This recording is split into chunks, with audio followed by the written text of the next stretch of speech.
Bonsoir à tous, bienvenue pour votre nouvel épisode ASMR. L'épisode précédent était franchement un fiasco pour beaucoup de personnes, car j'avais amélioré, enfin pas amélioré, j'avais changé le concept, enfin la formule, et cette formule n'était pas du tout relaxante pour certains d'entre vous.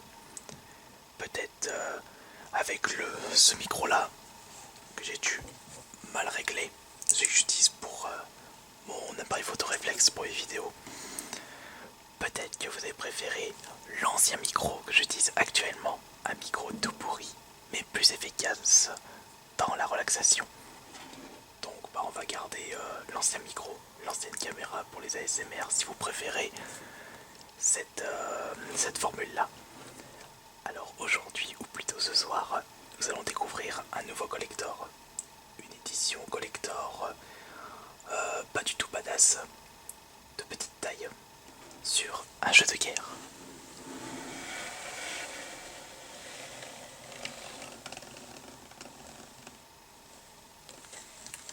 Et si nous découvrions ensemble ce que contient le collector de Modern Warfare 2 sur la PS3. Il faut pas s'attendre à de la bonne qualité au vu de l'épaisseur et de la grosseur de ce collector. De même taille qu'une boîte standard, mais juste 2 fois plus épaisse au niveau de la tranche. Ouais, c'était les scissions collector étaient petites auparavant. Mais voyons voir, on va quand même voir ce qu'il y a dedans.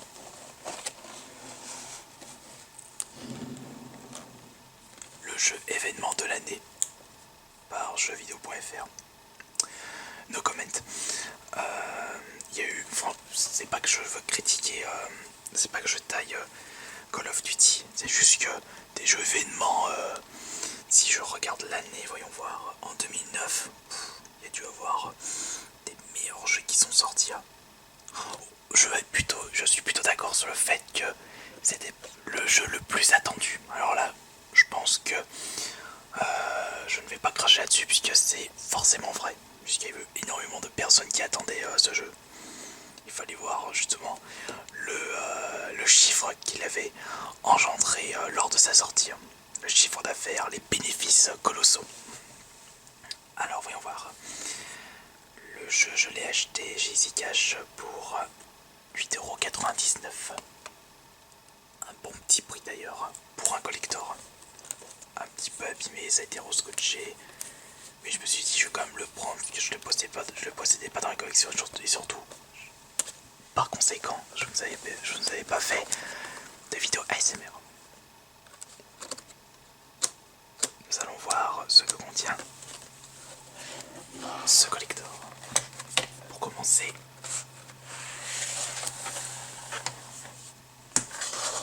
nous avons le Steelbook, boîte ferraille, au design de Call of Duty Modern Warfare 2.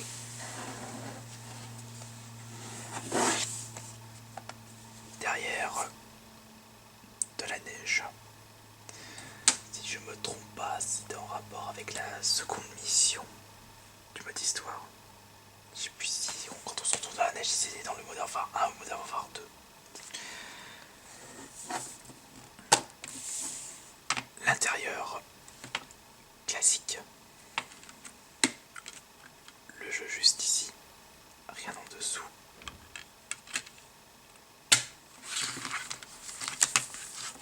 La notice standard. Pas de code DLC derrière.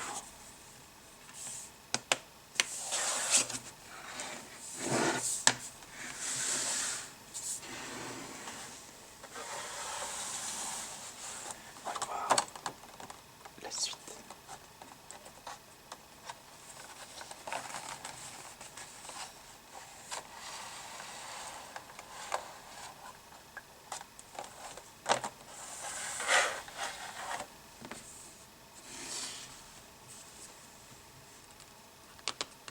L'artbook Modern Warfare 2.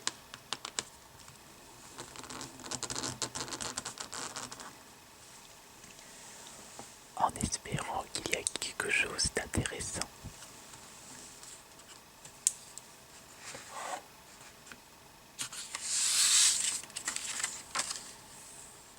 personnage. Ah, est-ce que c'est lui? Le capitaine Price.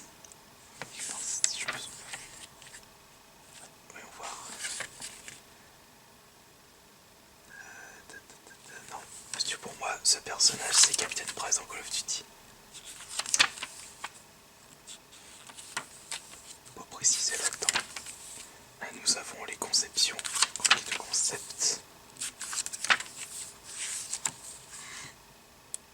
C'est pas ça qui poussera quelqu'un à acheter le jeu. Les armes, une grue, de la part de toute l'équipe d'Infinity War. Merci de jouer et à très bientôt en ligne. Faudrait plus franchement proposer autre chose. Y a rien dans ce collector. Je vais quand même vérifier derrière s'il y a tout. Nous avons le Steelbook, l'Artbook, le jeu, un code de téléchargement via le PlayStation Network du tout premier Call of Duty. À mon avis, je dois pas l'avoir. Ce collector n'est pas complet. À moins qu'il doit être dedans.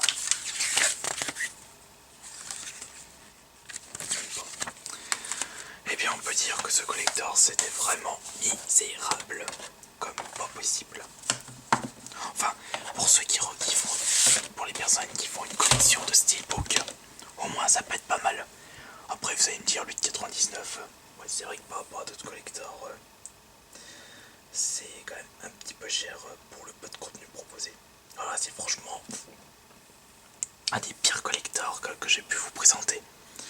On peut plus appeler ça plutôt une édition limitée. Mais là, c'est bien marqué édition collector juste là. Il faudrait que je regarde sur internet s'il n'existe pas une plus grosse boîte de Modern Warfare 2.